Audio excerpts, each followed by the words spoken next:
Once again, give me confirmation my audio is clear and okay, also screen is visible. Yes, sir. Yes, sir. Okay, thank you. So today we are going to start the lecture number 55. That is a continuation of the last session, designing problems from the shear reinforcement concept. So this is the unit number 4. Last lecture we have solved 2 problems from this content. Today we are going to continue this session. So as usual, this is the outline of the today's lecture. First, we are going to discuss the objective. Then we are going to actually deliver the lecture. Then we move forward for the question answer session. And as usual, if it is the note, that is your active participation in activities conducted during the lecture will be considered as your attendance. So now this is the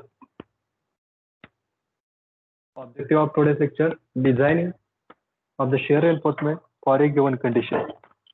So you will be able to design, after the completion of this lecture, you will be able to design the shear reinforcement for a given condition. So let's start the problem number 3rd. Read problem carefully. A rectangular beam of 300 mm by 1000, I think dimension. Okay, dimension are the right. 1010 mm. So effective has the span of 7 meters.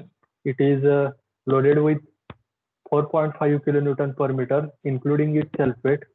The over entire span, the tensile steel consists of the 6 number of 22 mm diameter bars.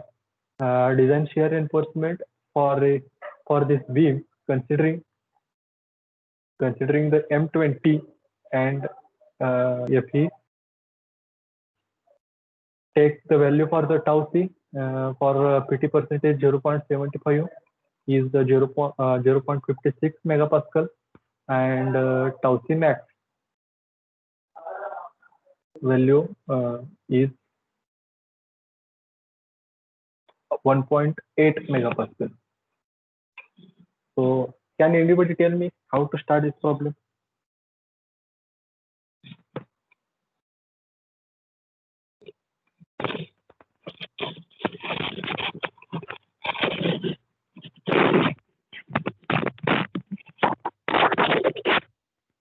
How to start this problem? By calculating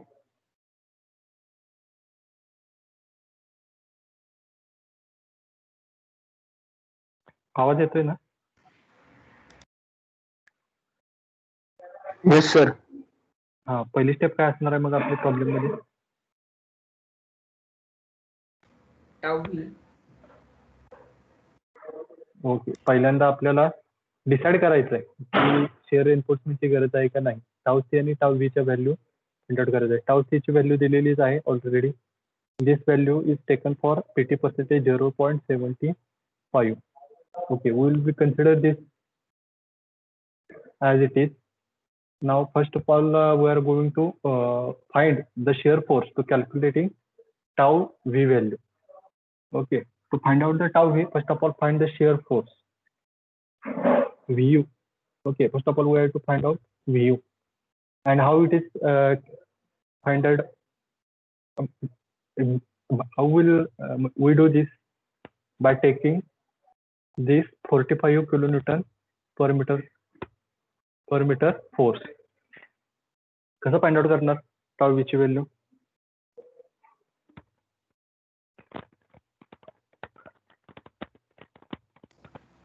Vu upon Bd. बरोबर आहे. मग vu माहिती आहे का आपल्याकडे?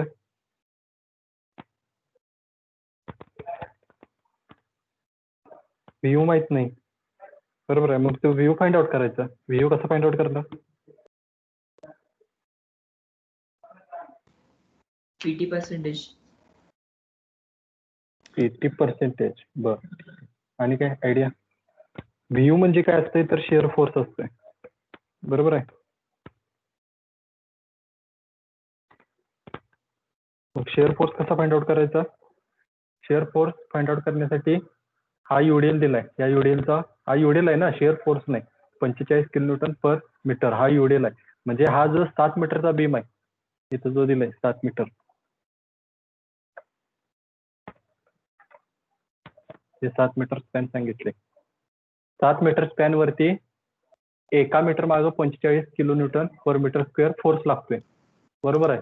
मग 7 मीटरला किती लागणार?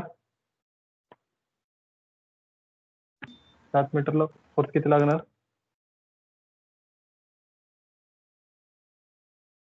V W into L/2. बरोबर आहे. शेअर फोर्सचा फॉर्म्युला वापरायचा WL/2. WL/2. W किती आहे? 45.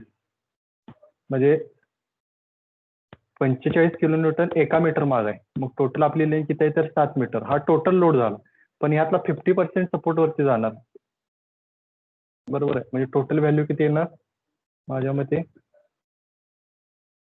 किती येते? 157 काहीतरी येते, 157.50 बरोबर किलोन्यूटन, राईट. 157.50 किलोन्यूटन झाली. त्याच्यानंतर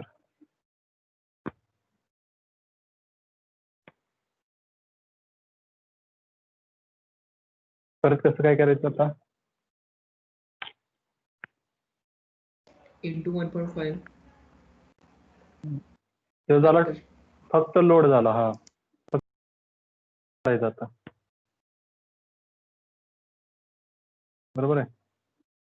फॅक्टर्ड लोड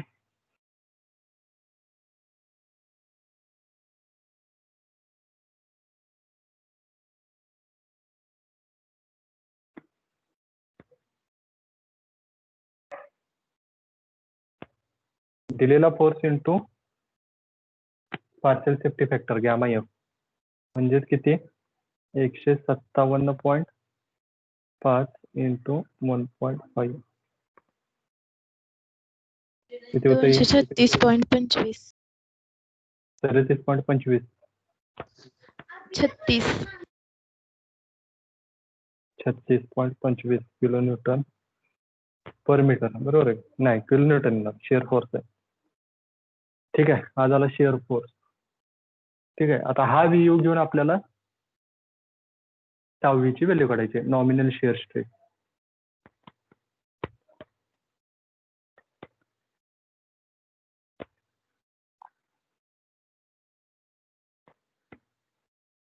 नॉमिनल शेअर स्ट्रेस म्हणजेच काय? Tau V. कसा काढणार? VU divided by B into D, बरोबर आहे. व्ही ची किंमत दिल्या 236.25. हे किलोन्यूटन मध्ये, Into 3. न्यूटन मध्ये कन्वर्ट करा, divided by B into D किती येणार? बी किती? बी डायरेक्टली दिलेला आहे 300 गुणिले 1010. किती होते उत्तर?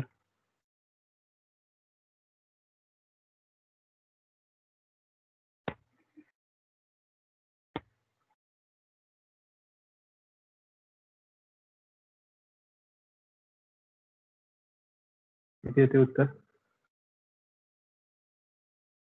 0.77 न्यूटन पर mm². 0.77 न्यूटन पर mm², बरोबर आहे. मग आता कंपॅरिझन करायचं. ठीक आहे, कंपॅरिझन कसं करणार? टाऊ सी ची व्हॅल्यू इथे दिलेलीच आहे. ठीक आहे, ही 0.75 साठी आहे. मग आपलं स्टील पर्सेंटेज 0.75 येते म्हणताना बहुतेक ही व्हॅल्यू दिली, तरी पण आपण एकदा टॅली करूया. PT percentage is equal to, कसं काढणार? PT percentage AST divided by BD. Total स्टीलचा एरिया किती आहे क्रॉस सेक्शनच्या, इफेक्टिव्ह क्रॉस सेक्शनच्या? मग स्टीलचा एरिया किती येणार आहे? 6 नंबर ऑफ बार आहे, बरोबर आहे. किती MM डायमीटरचे? 22 MM डायमीटरचे. किती येते बघा मग हे.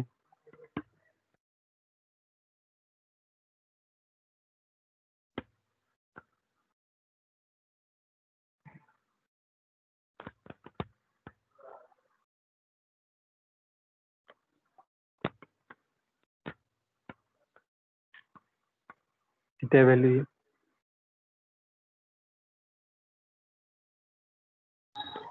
7.52 into 10 raised to minus 3.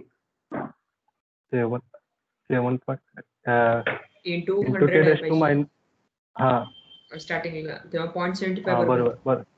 बरोबर इंटू 10 रेस टू -3 येते ना. आता हे पर्सेंटेज आहे म्हणताना त्याला इंटू 100 करूया, म्हणजे 7.52 इंटू 10 रेस टू -3 हे पर्सेंटेज मध्ये काढायचं आहे म्हणताना इंटू 100 करायचं, म्हणजे किती झालं 0.75.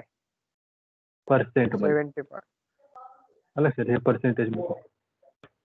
हा मग आता 0.75 साठी पर्सेंटेज एवढं असेल तर आपल्याकडे टाउसीची व्हॅल्यू दिलेलीच आहे. मग आता कम्पेअर करायचं. शेअर नॉमिनल शेअर स्ट्रेस म्हणजे टाऊ व्ही तिथे 0.77 न्यूटन पर mm².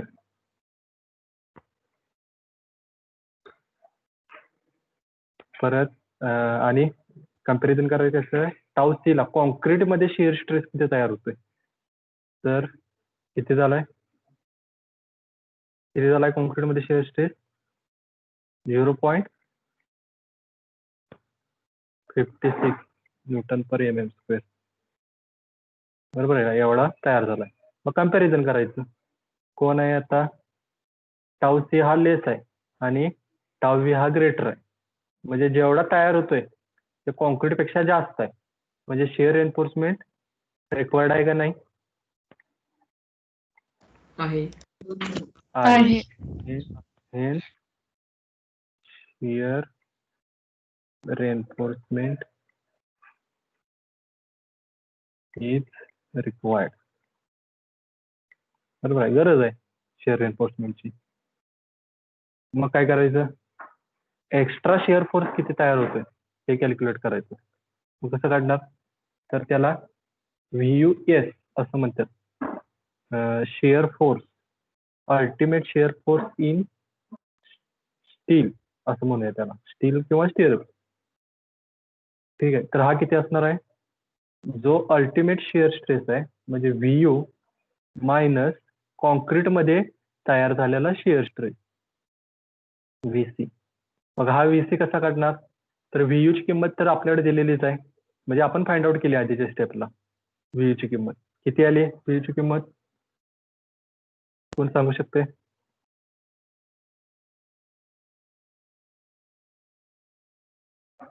किती आली VU ची किंमत? 236.25. बरोबर,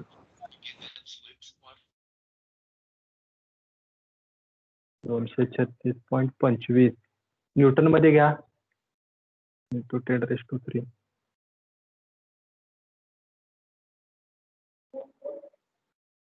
बरोबर आहे. मग आता काय करायचं, मायनस, आता VC कसं काढणार, शिअर स्ट्रेस इन कॉन्क्रीट, कॉन्क्रीटचा शिअर स्ट्रेस म्हणजे टाऊ सी आणि कॉन्क्रीटचा एरिया, तर किती आहे B इंटू D. ऍक्च्युली हा 236.25 इंटू 10⁻³ मायनस टाऊ सी ची व्हॅल्यू किती आल्या, 0.56 इंटू 300 इंटू 1010 किती येते मग,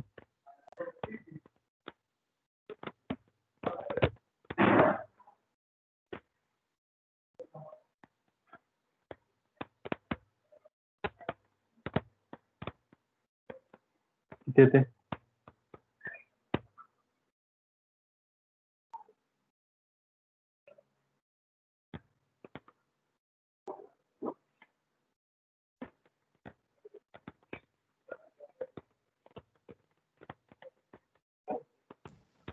$66.57 66.57 into 10⁻³ Newton.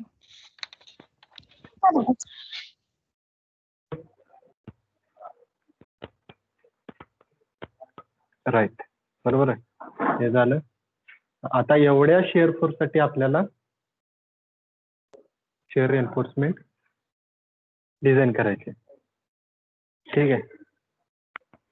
इथं बेंटअप पार दिलेलं नाही.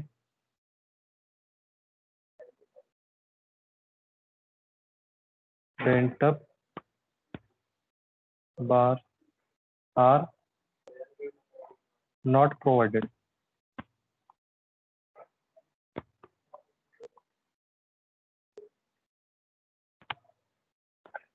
मग काय झालं, दिलं नाही तर जो एक्स्ट्रा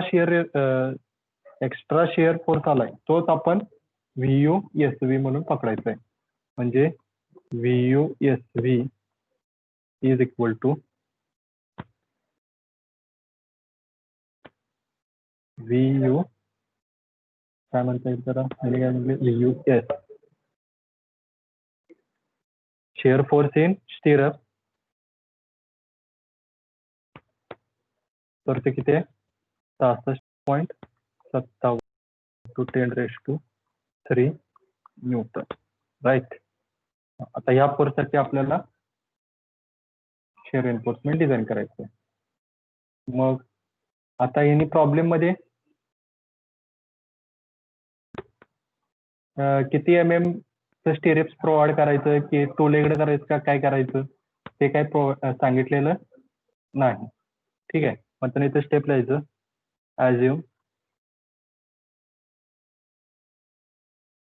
6 MM किंवा 8 MM तुम्ही कसेही ॲज्युम करू शकताय. या ठिकाणी मी 10 MM पेक्षा कमी ॲज्युम करायची. या ठिकाणी मी 6 MM ॲज्युम करतो. Assume 6 MM diameter two legged stirrup.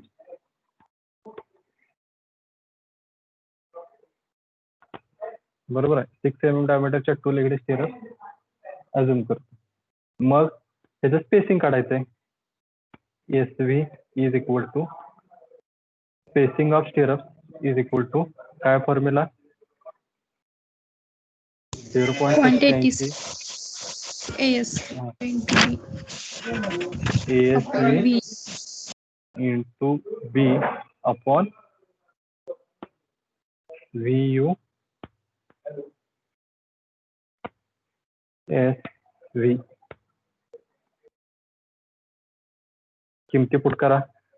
0.87 into FY किती दिले, 415 इंटू ASV काढताना कसं करणार, 250. टू लेग्स आहे.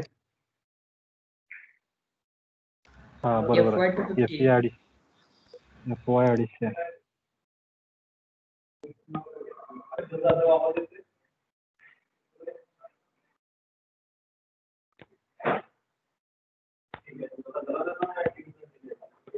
हा टू लेगड आहे म्हणजे टू लेगडचा एरिया π/4 इंटू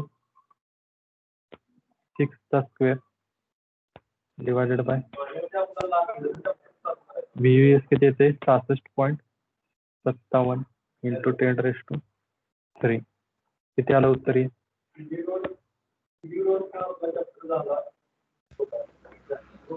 B राहिला तिथे.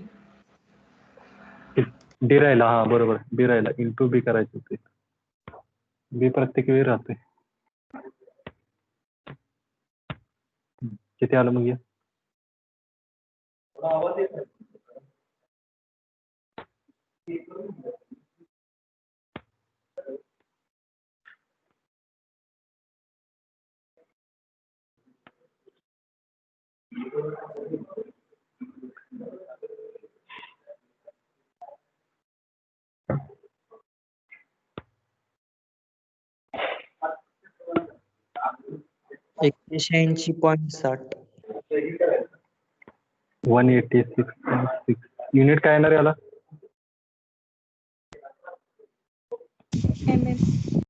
MM. बरोबर.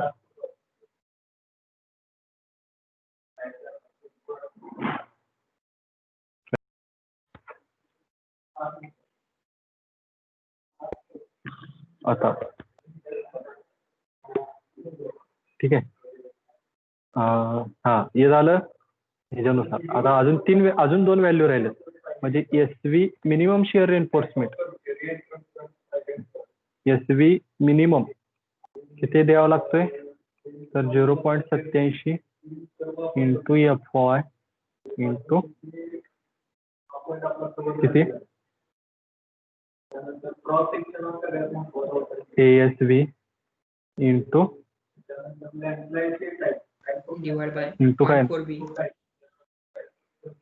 डिवायडेड बाय 0.4p इंटू काय नाही बरं का इथं डायरेक्टली एवढंच ठेवा 0.87 इंटू FY 250 आहे इंटू 2 लेगड आहेत 5/4 into 6 square divided by 0.4 into किती झालं मग. हॅलो हा असं इथं बी घेताना 300 घेतला आणि इथं 110 घेतलाय. कुठं इथं काय नाही 300च पाहिजे इथं चुकले मग. तो फॉर्म्युला बी नाही इथं डी आहे डी. हा जो फॉर्म्युला आहे की नाही हा इथं डीच आहे बी नाही बी लिहिले तिथून पण ऍक्च्युली इथं डी आहे. आलं ओके सर खाली बीच आहे का? हा इथं बीच आहे बरोबर. 102.49 102.49 युनिट.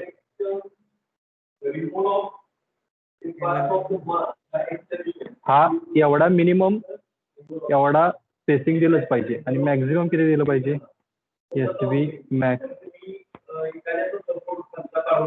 0.75 डी बरोबर आहे का डेप्थच्या एवढं और 300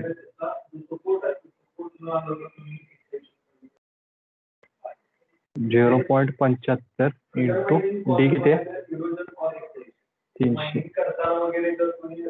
किती होते 1010. हा 1000 था यायला पाहिजे बरोबर आहे. काय चुका लागलेली आहे. सर डी ची व्हॅल्यू 1010 आहे ना? होय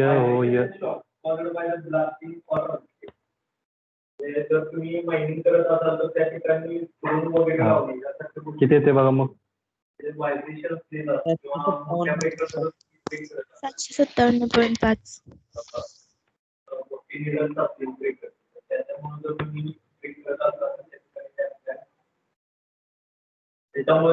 मग आता फायनल आन्सर येणार काय लिहिणार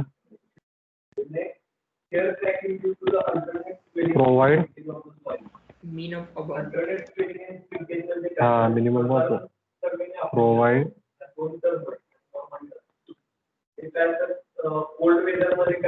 काय प्रोव्हाइड करायचं 6 mm diameter provide 6 mm diameter 2 legged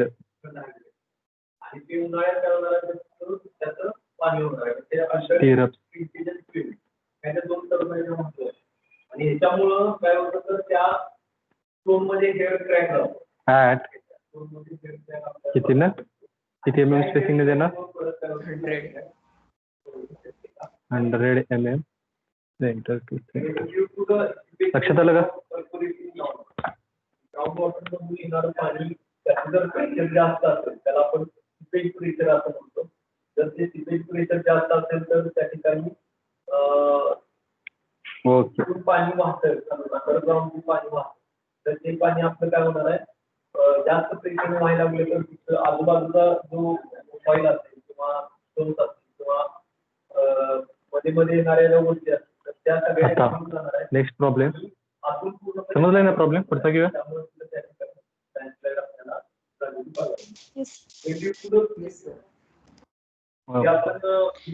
sir ते टाउसी मॅक्सिमम दिलंय हा त्याचा आहे उपयोग, त्या प्रॉब्लेम मध्ये नाही. तर मला पुढे आल्यानंतर सांगतो काय उपयोग आहे.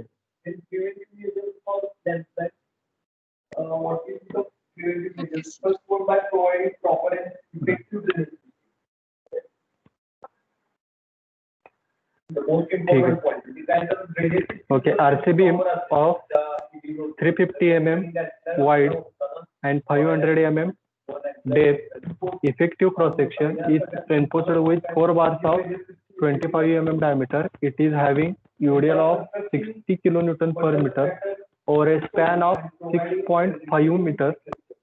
Design shear reinforcement by using the concrete M20 and steel Fe415.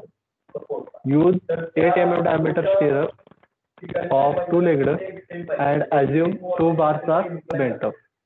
काय डिफरन्स आहे आतापर्यंतच्या प्रॉब्लेम मध्ये आणि ह्या प्रॉब्लेम मध्ये? एका बाजूला प्लेन असेल, एका बाजूला स्लोपिंग सक्सेस होतो. तर अशा पद्धतीचा वॉल तुम्ही करू शकता जेणेकरून त्या ठिकाणी एक एक्स्ट्रा इथं आपल्याला बार दिलेला आहे. हा, 2 बेंटअप बार एक एक्स्ट्रा दिलेला आहे. आतापर्यंत फक्त आपण स्टिरअप्स डिझाईन करत होतो, आता बेंटअप बारचा पण आपल्याला या ठिकाणी विचार करायचा आहे. सिमिलर वे, फक्त जी आपली स्टेप येत होती तिथं फक्त थोडा चेंज होतोय, तीच पद्धत आहे. सुरुवातीला शेअर एन्फोर्समेंटची गरज आहे का बघायचं. शेअर एन्फोर्समेंटची गरज आहे का बघायचं असेल तर पहिल्यांदा तुम्हाला टाऊ व्ही आणि टाऊ सी च्या व्हॅल्यू माहित पाहिजे. टाऊ सी ची व्हॅल्यू प्रॉब्लेम मध्ये दिलेलीच आहे. ठीक आहे. टाऊ व्ही ची व्हॅल्यू काढण्यासाठी आपल्याकडे व्हीयू आणि काय माहित पाहिजे, एरिया बीम माहित पाहिजे. मग त्याला पहिल्यांदा आपण शेअर फोर्स काढून घेऊया. व्हीयू माहित असण्यासाठी पहिल्यांदा शेअर फोर्स माहित असणं गरजेचं आहे. म्हणताना शेअर फोर्स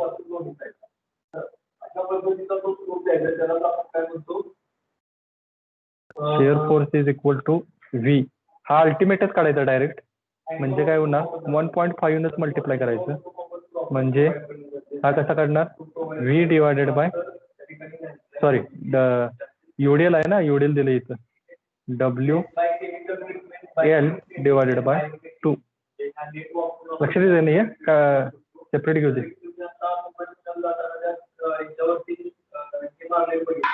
सेपरेट घ्या की.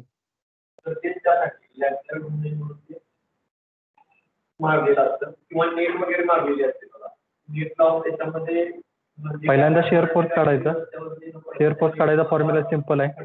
जे युडीएल आहे त्याला पॉईंट लोड मध्ये कन्वर्ट करायचं आणि त्यातला 50% लोड दोन्ही सपोर्ट वर जाणार. म्हणजे युडीएल किती आहे, 60 किलो न्यूटन आहे. ते किती स्पॅन वरती पसरलेलं आहे तर 6 पॉईंट स्पॅन वरती पसरलं. त्यातलं निम्म लोड दोन्ही सपोर्ट वरती जाणार. म्हणजे हे उत्तर किती झालं, बेसिक इथं 30 झालं. 30 गुणिले 6.5 किती झालं, 195. त्याला फक्त फॅक्टरड करायचंय. म्हणजे व्हीयू इज इक्वल टू किती झालं, व्ही इंटू गामा एफ 195 गुणिले 1.5 किती झालं, 299.5 किलोमीटर. राईट. हे झाला शेअर फोर्स. या शेअर फोर्स आता आपल्याला टाऊ व्ही ची व्हॅल्यू काढायची आहे. टाऊ व्ही ची व्हॅल्यू कशी काढणार, तर व्हीयू अपॉन बीडी. बरोबर आहे. व्हीयू आपल्याकडे आलेला आहे 292.5 किलो न्यूटन मध्ये आहे. तो न्यूटन मध्ये करा इंटू 10⁻³ डिवायडेड बाय बी.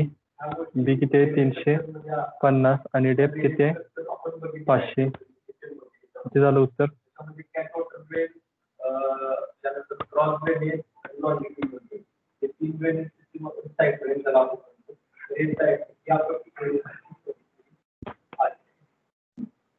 त्यानंतर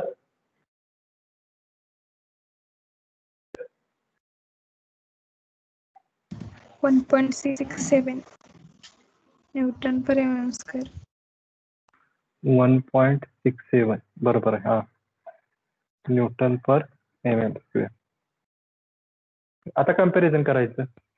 टाव व्ही म्हणजे स्ट्रक्चरचा टाव व्ही इथे 1.67 न्यूटन पर एम स्क्वेअर. हा टाव सी किती दिलाय? 1% स्टील साठी दिलेला आहे.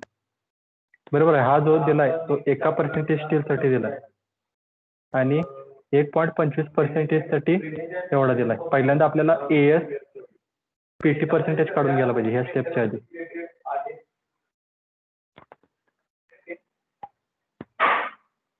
पीटी पर्सेंटेज कसं काढणार? तर AST divided by B into D into 100. AST किती आहे मग? 4 bars of 25 mm diameter. 4 bars of 25 mm diameter divided by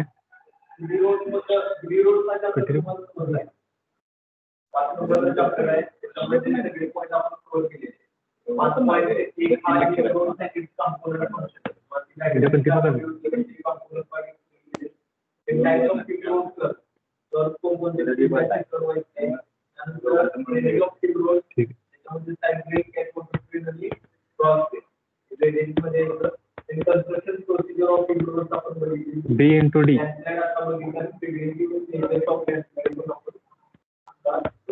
हा बी किती आहे?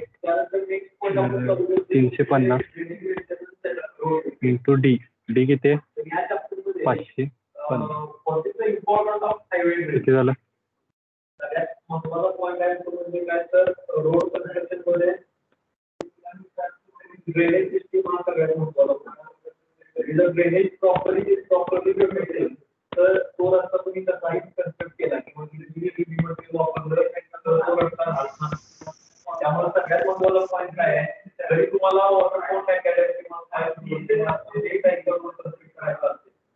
किती झालं पीटी पर्सेंटेज?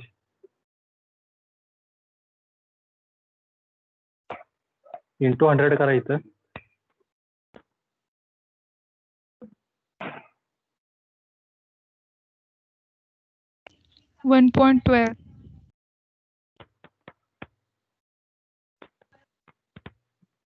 बघा जरा 1.12.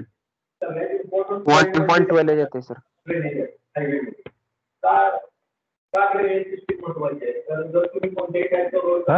इंटू 100 केलंय का इथं? हो सर. ओके ठीक आहे. हा आता आपल्याकडे जो डाटा आहे म्हणजे 1% पीटी पर्सेंटेज जर 1.0 असेल तर टाव सी ची व्हॅल्यू किती आहे? 0.62 आणि आपल्याला किती काढायचं आहे? 1.12 ला काढायची एक्स व्हॅल्यू. हे काय माहित नाही आपल्याला. आणि 1.25 साठी आपल्याकडे व्हॅल्यू दिली 0.67. राईट. 1.12 ची आपल्याला काढायची. त्या दोघांचा फरक किती आहे? इंटरपोलेशन काढा. तुम्हाला कसं सोपं वाटतं तसं काढा. मला असं सोपं वाटते मी असं काढतो. 0.25 हा फरक झाला. त्या दोघांच्यात फरक किती आहे? 0.12. या दोघांच्यात फरक किती आहे? 0.05. म्हणजे हे व्हॅल्यू खाली इकडं tau V tau C is equal to 0.62 plus value किती येणार? 0.25 divided by 0.05 0.12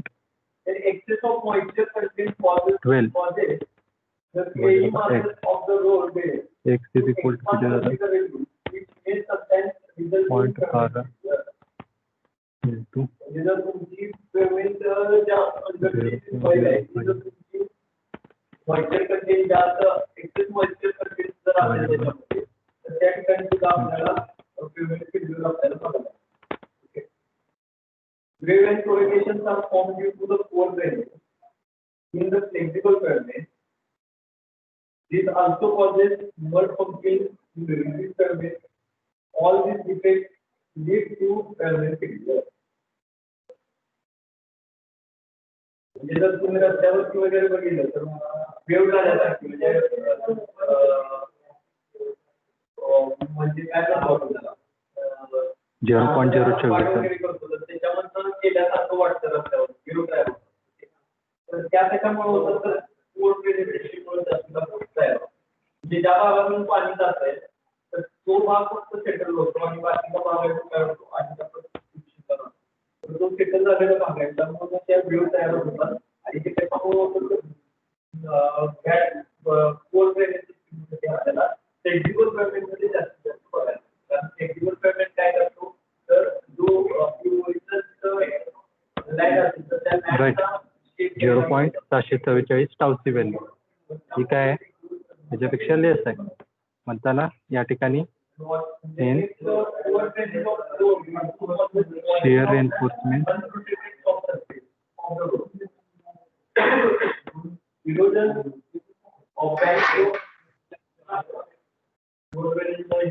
is required.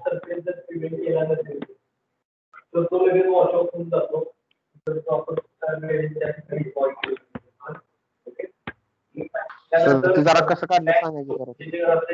Interpolation आहे रे हवा हे ऍक्च्युली मेथड पुस्तकात वेगळी आहे मला हे सोपी वाटते मी काढतोय पुस्तकातलं बघितलं तर बघा काय करायचं एक टक्क्याला तुमची पीटी पर्सेंटेज किती दिल्या 0.62 हा 1.25 टक्क्याला किती दिल्या तर 0.67 ठीक आहे.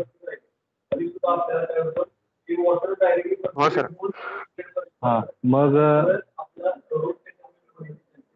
ह्या दोघांच्यातला पहिला फरक काढायचा या दोघांच्यातला फरक म्हणजे 1 आणि 1.25 या दोघांच्यातला फरक किती आहे 0.25 ह्या दोघांच्या मध्ये 1.12 आहे ना 1.12 ह्या दोघांच्या मध्ये ह्या दोघांच्यातला फरक किती आहे 0.12 ठीक आहे. प्रत्येकाच्यातला फरक काढायचा यातला 0.25 यातला 1.12 आणि यातला फरक किती आहे तर 0.5 0.05 आहे 0.62 आणि 0.67 ठीक आहे. आता इकडून 0.62 नंतर 0.67 कडे व्हॅल्यू काय होत चालल्या वाढत चालले मग त्याला इथली पुढची जी व्हॅल्यू असणार आहे ती ह्याच्यापेक्षा मोठीच असणार आहे मग त्याला 0.62 प्लस किती न मोठी असणार आहे ते फक्त काढायचे. कसं आहे मग आता इंटरपोलेशन एवढ्या फरकाला 0.25च्या फरकाला कितीचा फरक होता 0.5चा फरक आहे बरोबर आहे 0.25च्या फरकाला 0.5चा फरक आहे मग 0.12च्या फरकाला कितीचा फरक x चा फरक ठीक आहे. मग x value is equal to किती झालं 0.x इकडे गेलं हा बरोबर 0.12 इंटू 0.05 डिवायडेड बाय हे 0.25 होतं ते 6000 गेलं जे उत्तर आलं 0.024 हे 0.024 हे 0.62 मध्ये ऍड करायचं म्हणजे हे उत्तर आलं तुमचं 0.744 ही झाली तुमची टाऊसीची व्हॅल्यू. लक्षात आली का नसेल तर पुस्तकात काय फॉर्म्युला दिलाय तुम्हाला सांगतो. पुस्तकात काय फॉर्म्युला दिलाय तर tau C is equal to tau C1 म्हणजे ही पहिली व्हॅल्यू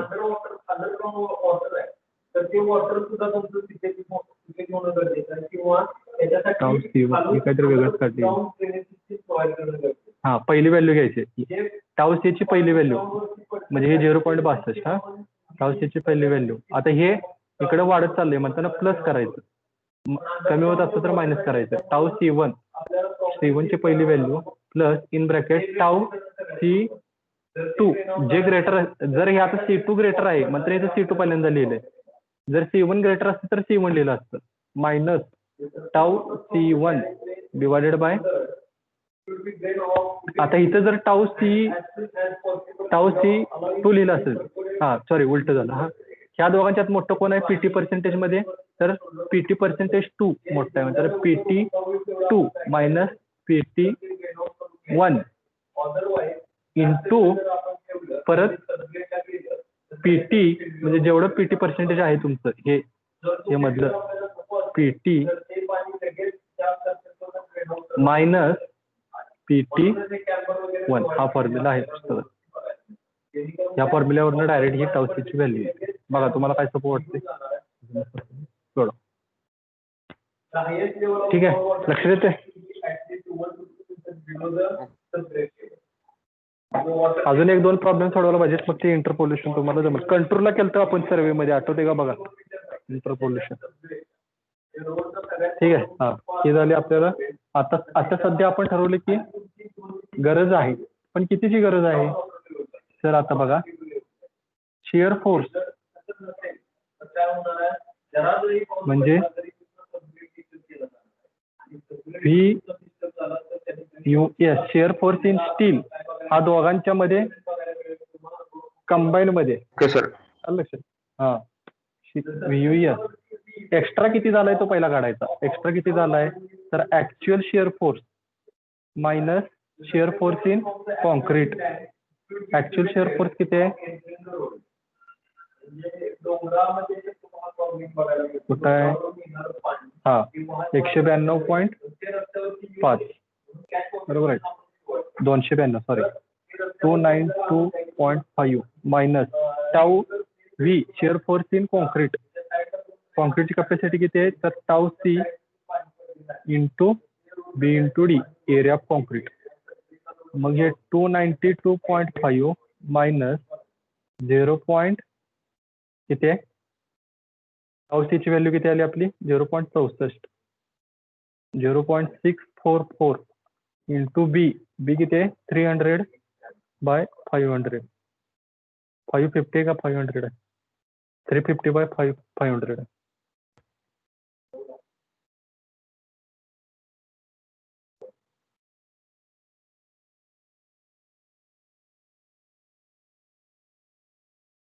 किती येते हे उत्तर मग? -.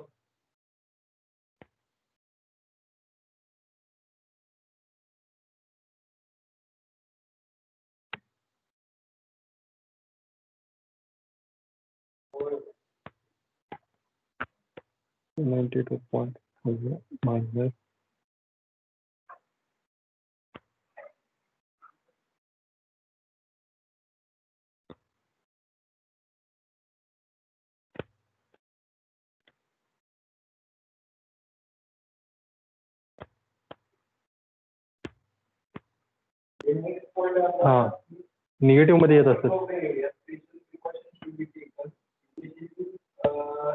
निगेटिव्ह मध्ये येते ना? का बरं, काय चुकलं सांगा? into 3.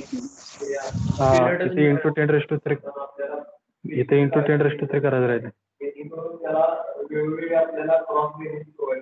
किती येते मग जर इंटू 10⁻³ केलं तर? 179.8 into 10⁻². 179. हा बरोबर.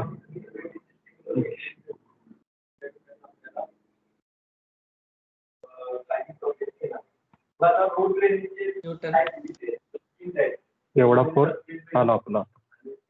ठीक आहे, एवढा एक्स्ट्रा शिअर फोर्स झालाय. आता हे जे एक्स्ट्रा शिअर फोर्स झालाय त्यातला बेंटअप बार थोडा गेला, बरोबर आहे, आणि स्टिरअप्स थोडा गेला.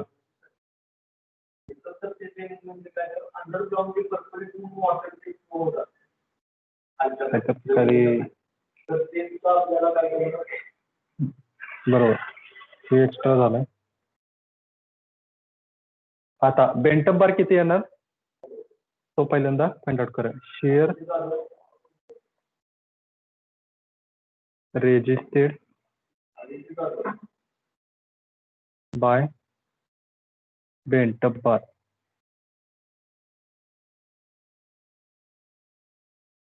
बेंटअप बारचा शिअर रेजिस्टेड काढायचा आहे. तर तो कसा काढणार?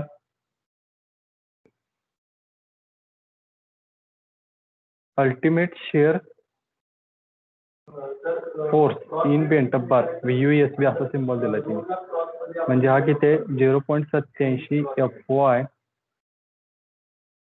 Into ASV into sine alpha.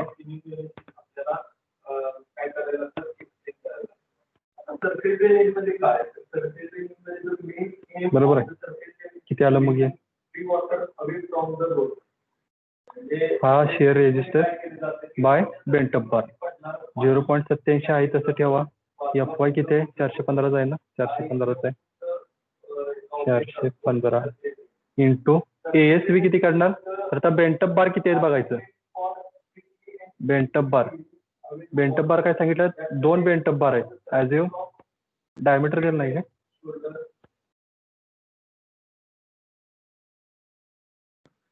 हा, बेंटअप बारचा डायमीटर दिलं नाही. म्हणजे मेन स्टीलचा जो डायमीटर आहे, मेन स्टीलचा डायमीटर तोच बेंटअप बारचा डायमीटर आहे. हा लक्षात. म्हणजे किती झालं? 2 बेंटअप बार आहे. π/4 इंटू 25 mm. आणि साइन अल्फा म्हणजे किती डिग्रीनं तो बेंटअप बार बेंड झालाय. 45 डिग्रीनं बेंड झालाय असं कन्सिडर करूया. ही व्हॅल्यू किती येते मग?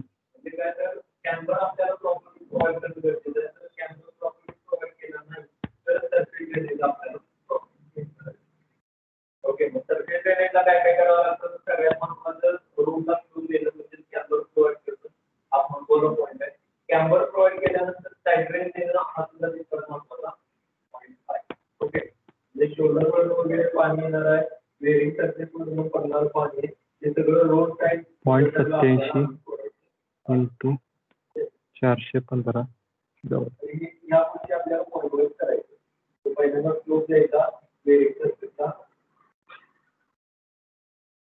87 इंटू 415 इंटू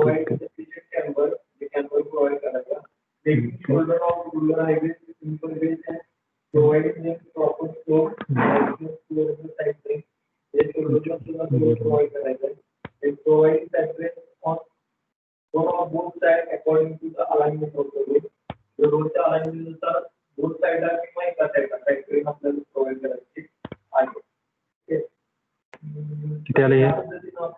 माझ्या मते 250.64. 250.64 into 10⁻³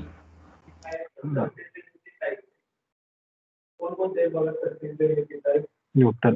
हा, आता हे 2 बार साठी आहे. ठीक आहे. ही जी काय व्हॅल्यू आहे ती 2 बार साठी आहे. मग एका बारची किती येणार आहे? फॉर 1 बार ह्याच्या 50%. म्हणजे किती येणार? 125.32.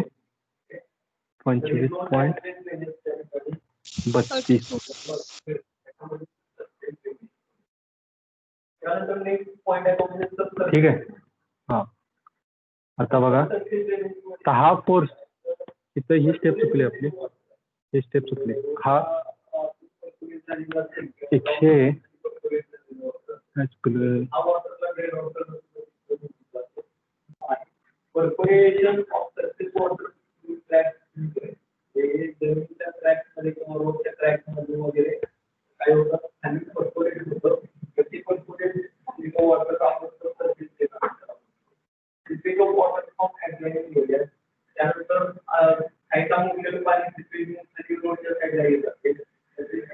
ओके. हा, आता हा एका बेंटअप बारनं कॅरी केलेला लोड आहे. तो ह्यो काय करायचा आता? VUS V is equal to shear stress, ultimate shear stress by stirrups minus shear stress resisted by bent up bar. म्हणजे किती झाला? 179.8 into 10⁻³ minus 125.32 into 10⁻³.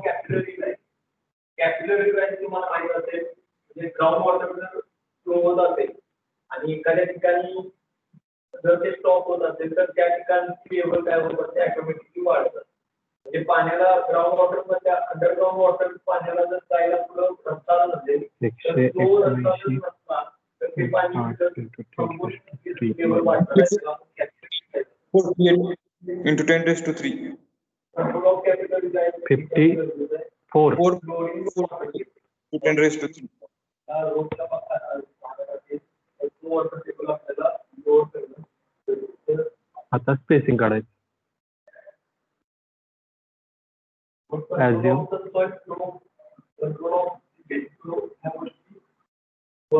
To legged म्हणजे जर मेन वॉटर जर अंडरग्राउंड असेल आणि जर तुम्ही लेगड किती घेऊया 8 mm घेऊया. 8 mm डायमीटर स्थिर त्या पाण्याबरोबर होऊन जातं. आणि जर ती अंडरग्राउंड म्हणजे त्याच्या खालची जर soil SV is equal to त्याच्या खालची जर soil जर वाहून जायला लागली 0.87 त्याच्या खालची जर soil वाहून जायला लागली तर 415 इंटू टू लेगड आहे 5/4 इंटू 8चा वर्ग इंटू काय आहे पर्याला डी इंटू डी म्हणजे 500 डिवायडेड बाय VUSV म्हणजे किती 54.47 तर 10⁻³ किती आलं बघा.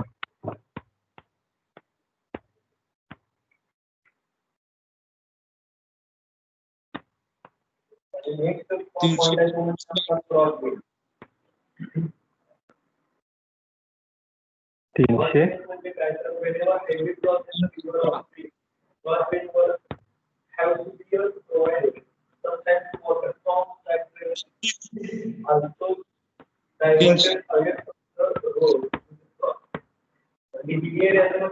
काय आवाज क्लिअर येईल 333.18 mm. आणि त्या साईडला जर तुमचं साईड ड्रेन असेल तर ते साईड ड्रेन आपल्याला कुठेतरी पलीकडे सोडायचं असेल म्हणजे नदीमध्ये जर सोडायचं असेल किंवा नदीमध्ये जर आपल्याला ते सोडायचं असेल 33. तर त्यावेळेला आपल्याला जी काय तुमची व्हॅल्यू येते ते टाका. किंवा एखादा रिव्हर असेल किंवा एखादा वॉटरचा फ्लो असेल तर त्या फ्लो ठीक आहे. आपल्याला अडवून चालणार नाही. SV त्या फ्लो वरून आपण मिनिमम किती द्यायला लागते तर 0.87 इंटू 415 पुढच्या पेजला घेऊया मग. तर एक लहानसा ब्रिज असेल काय 15 अशा टाईप करून आपल्याला ते क्रॉस केलेली आपल्याला करावं लागतं. अदरवाईज तिथला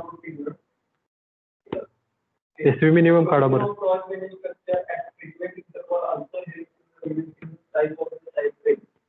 SV मिनिमम किती ते सांगा. ते संपलं असं मला. $1-2 किलोमीटरवरची गाडीची बाईक टाकून ठेवायची. तर हे जर असं करत गेला तर याच्यामुळे काय होतं जे साईड ट्रेन असतात त्याची साईज जास्त मोठी करणं गरजेचं असते. ओके म्हणजे आपण लहान केली तरी चालू शकते. त्यानंतर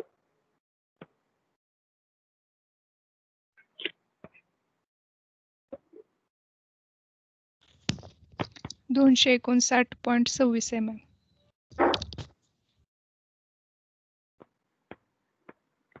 त्यानंतर SV max 0.75D for 300 म्हणजे किती झालं तर जर साईडनं येणार पाणी साईड ड्रेन मध्ये राहून तो ओव्हरफ्लो जर होत असेल तर क्रॉसबेन प्रोव्हाइड केल्यामुळे ते साईड ड्रेन ओव्हरफ्लो होणार नाही. तर यासाठी आपल्याला क्रॉसबेन मध्ये कन्वर्ट वगैरे आपण घेऊ शकतो. मायनर ब्रिज घेऊ शकतो. मीडियम साईज ब्रिजेस घेऊ शकतो. मेजर ब्रिजेस घेऊ शकतो. पॉझिटिव्ह घेऊ शकतो. ओके तर कन्वर्ट मध्ये slab convert arch convert box convert आणि पाईप कन्वर्ट. पाईप टाका किंवा स्लॅब मध्ये बॉक्स वगैरे करा. आणि नेक्स्ट टाईप म्हणजे पॉझिटिव्ह आणि ब्रिज. तर हे एवढे टाईप वापरले जातात त्याच्यासाठी. किती झालं तर क्रॉस बेन 375 mm. त्याच्यामध्ये आता एक क्वेश्चन विचारला जाऊ शकतो. मग काय करायचं खाली एक नोट लिहा. तरी तुम्हाला प्रोव्हाइड सर्किट गेज मध्ये आधी सांगायचं की सर्किट काय ते नोटल्या खाली पेन काय नीट उठल. त्याचं सर्किट गेजचं मेन उद्दिष्ट काय असतं ठीक आहे लक्षात आलं का. मेन काय असतं ते सांगणं गरजेचं आहे. एक्झाम्पल त्याची दोन देणं गरजेचं आहे आणि following methods are adopted for provide 8 mm diameter two-legged